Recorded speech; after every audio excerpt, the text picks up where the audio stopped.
I tried to shoot this video a few days ago when the Starship was the first attempt at launch, and obviously it was an attempt, it didn't work. There was a frozen valve on the first stage on the super heavy booster, bit of moisture had got in there apparently, so they've hopefully, fingers crossed, fixed that issue and they're ready to go again. But before they do that, I thought I would talk a little bit about the history of Starship and how we got to this point and what it means if it can be successful, and I believe it can. Elon Musk has already tried to temper everybody's expectations with this launch. He said something along the lines of, to be honest, if we get off the launch pad without destroying it, yay, that's a win. And it really would be, because this thing is an amazing piece of engineering and nobody's ever done anything like it before. So Starship was first announced in 2012, and it's been a fairly long road, or it feels like a fairly long road to get to this point. You know, over 10 years. However, in terms of rocket development time, that's actually a really short amount of time, especially when you consider that the first 5 years or so, the development pace was considerably slower and more design focused rather than actually making physical bits of hardware that could fly. In 2012, it wasn't called Starship, however, it was called the MCT, the Mars Colonial Transporter. Then in 2016, it was renamed to the ITS, the Interplanetary Transport System, I think. And it was redesigned at that stage as well. And it's continually being redesigned over those initial few years. Then in 2017, it was renamed the BFR, which we assume is Big Falcon Rocket. Yeah, that was a good one. We liked that one. And then it was actually starting to more resemble what's now currently on the launch pad. And finally in 2018, it became the Starship, the stainless steel behemoth that we now have the joy of watching launch, hopefully. Well, we will get to see it, them attempt to launch it, whether it has launched today or not. I'll be finding that out in 27 minutes. I'm extremely excited, I really am. So what is the problem that SpaceX is trying to tackle with this Starship? It's not just that they want to launch more into orbit, of course. You've got now the SLS, and you have the Saturn V, and they could all launch, quite large amounts of payload to orbit, similar amounts to the amount that Starship can do. The fundamental difference, though, is Starship has been designed with at least the possibility of being fully reusable and rapidly reusable too. And if they can achieve those two goals, and I believe I think success is at least a possible option, it will be fundamentally game-changing. It will essentially open up the limitless possibilities that space has, to hold for humanity. Limitless energy, limitless space, and limitless resources. At the moment, we just can't access them, either to bring them here or to go there and make use of them out in the cosmos. Either way, it's irrelevant. All we can do is send, little robots off to planets to do the best investigations we can, and even then the little robots take 10 years to get there. It's just, and they're insanely expensive. It's just, it's not that it isn't worth doing, of course it is, but there's no real future to it, the way there could be with a launch system like Starship. However, this problem of full and rapid reusability on a rocket is it's a hard nut to crack, to say the least. In fact, if Earth's gravity well was only a little bit, bigger, then it would be almost impossible to reach orbit at all, let alone reusably. So thank goodness the planet isn't any larger than it currently, than it is. Otherwise, yeah, it would be a shame. And we as a species would never be able to leave its surface. Or at least not until there's some huge advance in technology that at the moment we can't even see as a possibility. You see, the problem with rockets is they have to carry their own propellant, and I think it's Newton's third law, basically, conservation of momentum. In order to go that way, you've got to squirt something out that way. The problem is, if you can't absorb the thing you're squirting out from your environment because you're in space, then you're in a bit of a tricky situation. You've got to carry all that propellant with you, which means you've got to continually accelerate it as you're using it. It's basically the tyranny of the rocket equation, which is another way of saying that you get severely diminishing returns for the extra scale that you add to a rocket. So why haven't these obvious shortcomings of rockets been tackled before? The list of challenges to solve is really long, and the market for the end result is not guaranteed. I mean, nobody's done it before. We assume that there would be a lot of interest, and I strongly believe there will be, and we will find new and interesting and exciting ways to make use of this transportation technology once it arrives in its full form. But it's not something that exists right now. So it's a bit like investing everything you've got in building the first motor car when nobody actually knows if motor cars are something people want. Maybe they just want to stick with horses, faster horses perhaps. And that's kind of, and it sounds ridiculous, but that's because we live in a world of motor cars. So the market is known.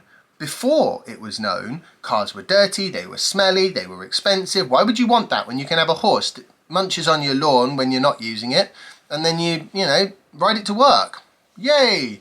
Yeah, same thing. So that unknown market means, coupled with an unknown scale to the challenge, shall we say, means that aerospace companies, which have, especially rocket companies, have been very risk averse, and they've just not had any appetite in trying to crack this nut, despite how game-changing it would be. So SpaceX started their build in Boca Chica, Texas, where this rocket is launching from. Initially, they were focused on the materials, making tanks that hold pressure. Initially, they thought they were going to use carbon fiber, and then Elon Musk realized that, or some combination of engineers that worked for him realized that actually carbon fiber is insanely expensive to make, which makes prototyping, rapid prototyping, which is at the core of SpaceX development process, very hard to do.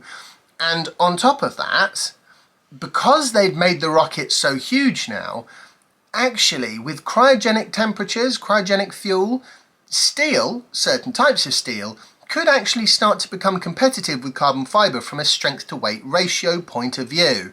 And that's what they decided to go with, because steel was about 100 times cheaper per kilo than the carbon fiber, and much easier and quicker to work with as well. Right from the beginning they wanted to use methalox because as a fuel it had the right combination of energy density and power that can be generated. So one of the problems that you have with, say, a hydrolox, hydrogen and oxygen engine, is that hydrogen is not very dense at all. So you end up with really big tanks that hold not that much propellant, but it's very, very efficient when you burn it. And the other problem with hydrogen is it can be very difficult to generate enough thrust, especially when you're at sea level. When you're in space, you've got a lot more time to build up speed and you've got no drag to overcome, so the thrust is not so much of an issue. Whereas when you're on the surface of the planet, if you don't generate at least 1 G of thrust, the rocket doesn't move up at all. It just burns through its propellant and sitting there, making itself lighter in Earth's gravity, effectively. There are huge amounts of losses when you're on the surface of the planet, and to minimize that amount of time spent when it's very inefficient, you want to have a lot of thrust and get away from Earth's gravity well and atmosphere as quickly as possible. So they decided to go with methalox, methane and liquid oxygen, and that can generate enough thrust that you don't need, say, giant solid rocket boosters like the space shuttle had, which is great because they're not very reusable, to say the least. Oh, just keeping an eye on things. We're down to 18 minutes now. We're really getting there. The frost line has gone right up. It's just amazing to see that thing. It's so huge. Incredible. I like the way the frost line doesn't go up the side that's insulated on the Starship, which of course it wouldn't. And presumably it does help with boil off, the fact that half the tanks are reasonably well insulated. I would have thought. I wonder if the temperature of the propellant that's left over has any beneficial effect on the, re-entry. Probably not, because I think the tanks are mostly empty and there is a lot of heat being generated by that, hypersonic re-entry into Earth's atmosphere. Anyway, SpaceX has always taken an iterative approach to their design, and that is actually much more common in software development than aerospace. Something like the SLS, for example, They modelled and designed and tested every single component and validated that it would work exactly how they thought it would.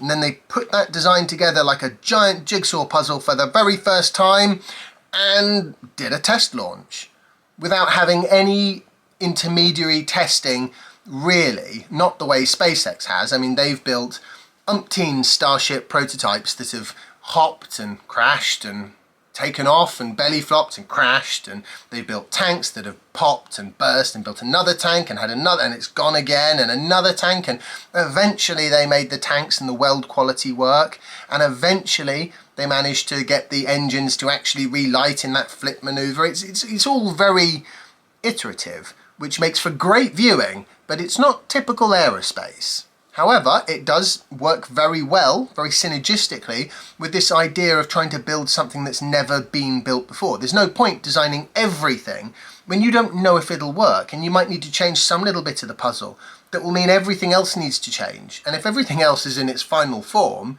that would be very expensive.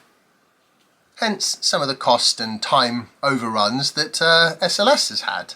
Anyway, as I said, the first goal and the main primary goal for this test flight is don't blow up the pad, and presumably, you know, if it takes off and clears the pad to a distance where, you know, any subsequent failure does not destroy the actual launch pad, I'm pretty sure Elon Musk will be absolutely perfectly happy with that. He will consider that to be a win, and a good one, because he will have validated all sorts of bits of this vehicle, even though it wouldn't have been fully successful.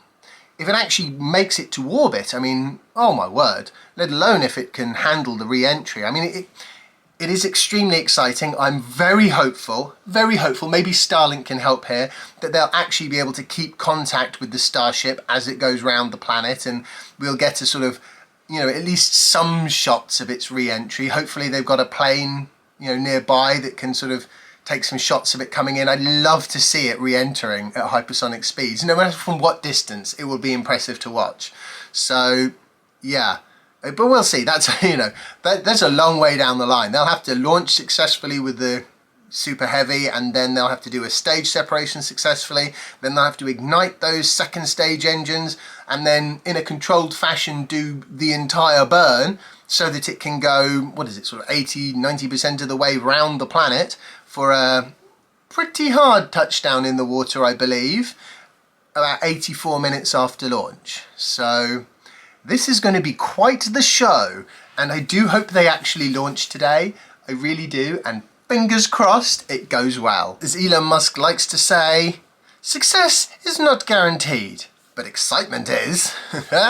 And it is going to be properly game-changing. If it works, honestly, if it works, I would personally classify SpaceX as being the most valuable company on the whole planet, because what other company has the potential to deliver infinite resource?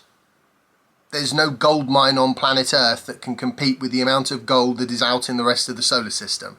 It's just, you know, or energy or anything. It's transformative in a way that, you know, when life went from single cells to multicellular, right? That was a pretty transformative change in the history of the planet. You know what else is a pretty transformative change? Life on this planet being able to seed life on other planets. It's that level of game-changing. Admittedly, this is just the beginning. It'll be hundreds of years before that sort of thing reaches its full potential in terms of spreading out around this solar system, or even thinking about going any further. But if we can't take that first step, you know, it's a bit like multicellular, you know, single cellular to multicellular. The first multicellular creatures were nothing to write home about. They were like 50, 100 cells clumped together, all kind of more or less the same kind of cell, but cooperating. You know, nothing to write home about. And this is, in the grand scheme of things, not going to be that dramatically different from other launches, but over time the potential that it has is transformative for our species and our planet. And I think we are incredibly privileged to actually see the start of this, and I am incredibly grateful to all the super intelligent folks that have been working on this project, and I wish them all luck. Right.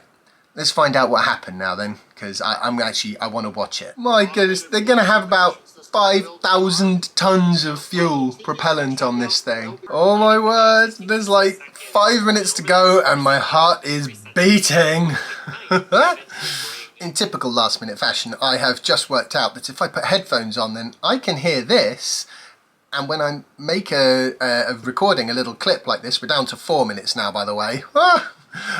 You know, it's not going to mess up the sound. So apologies for the previous couple of clips if the sound was a bit weird on them. Now I've got the headphones. It's just mind blowing. The whole thing is just totally, my mind, blown. But hopefully not the rocket.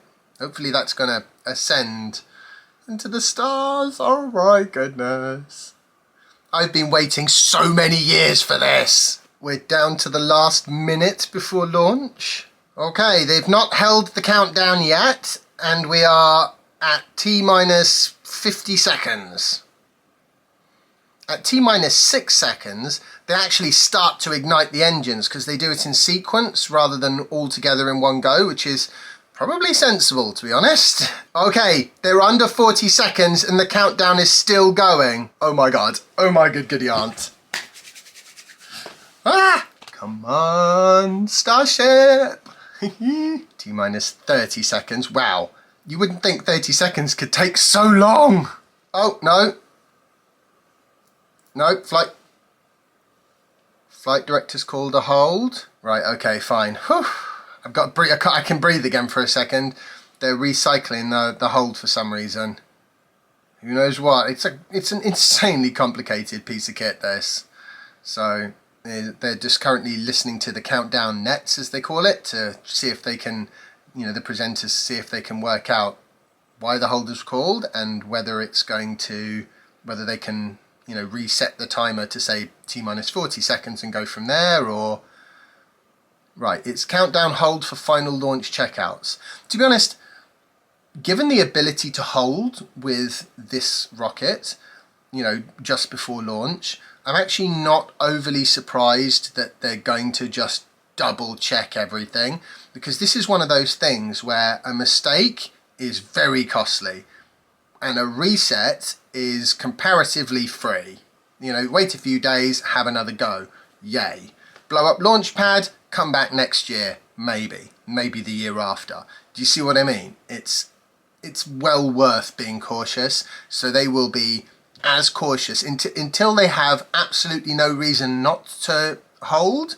They will hold, even if the reason is just let's double check. So I think that's what's going on. It's not helping my nerves though. Apparently they're holding at T-minus 40 seconds. Something to do with the booster pressurization. Apparently it's now resolved. Yeah, apparently they can hold for up to 15 minutes and still launch today, which, you know, compared to Falcon 9 is, you know, completely different. Oh, they're going to go again from T-minus 40 seconds. Ah! I tell you what, this is one hell of a spectator sport. This really is. Okay, they've restarted the countdown.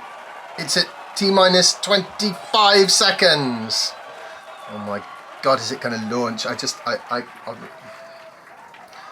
I can barely control myself. This is almost one of those things that I'd rather not watch.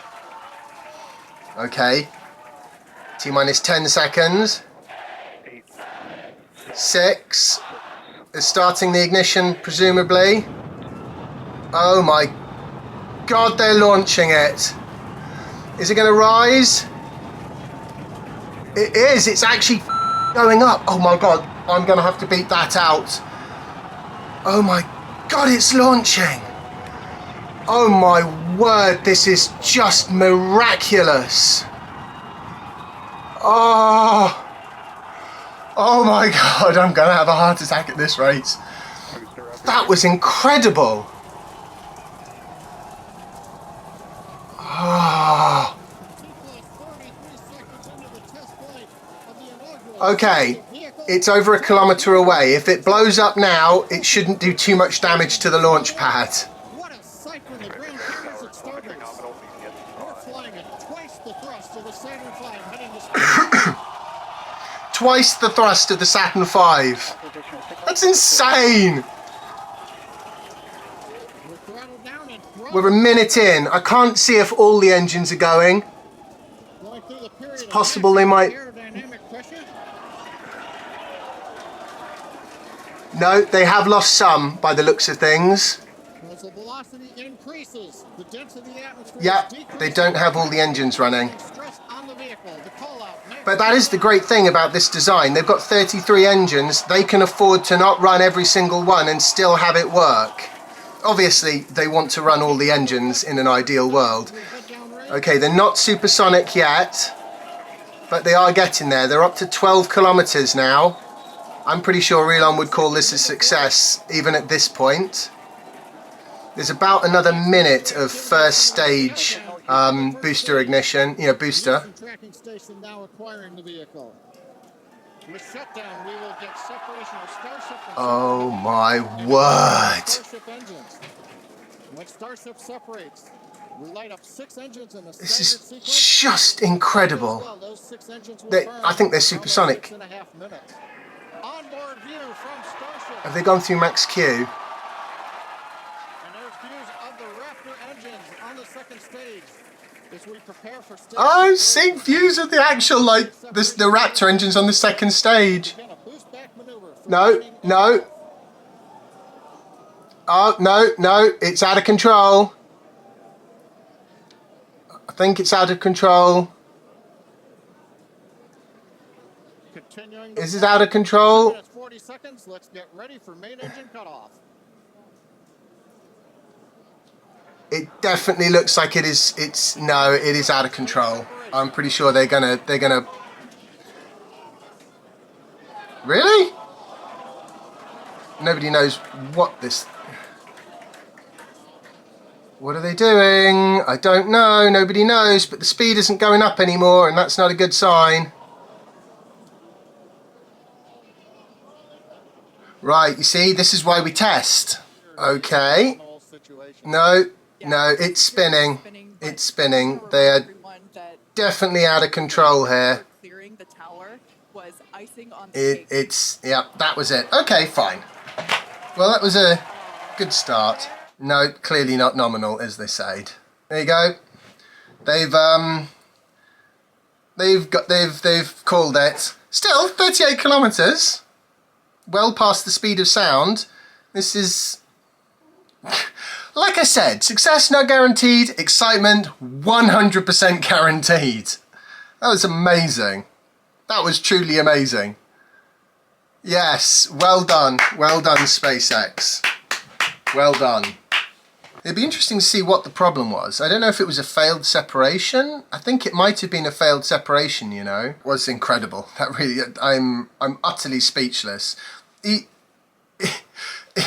Even though it's a shame they didn't get to test the re-entry on the actual Starship bit with the heat shield, but to be honest, I would have been extremely surprised if they'd managed to do that. The good news is the launch pad is still in one piece, and SpaceX will have learnt a huge amount from doing this test launch. And what an incredible sight to see, watching it take off. It was just wow. I'm very interested to see exactly what happened. It might be a little while before we find that out, but we'll see. Actually, to be honest, Elon Musk usually gives you the answer after a few hours, so... Anyway, I'm going to say goodbye now and take a deep breath. I hope you've all enjoyed today's video and are as pumped to see this awesome engineering marvel as I am. And I will hopefully see you all in the next episode of my vlog. Bye!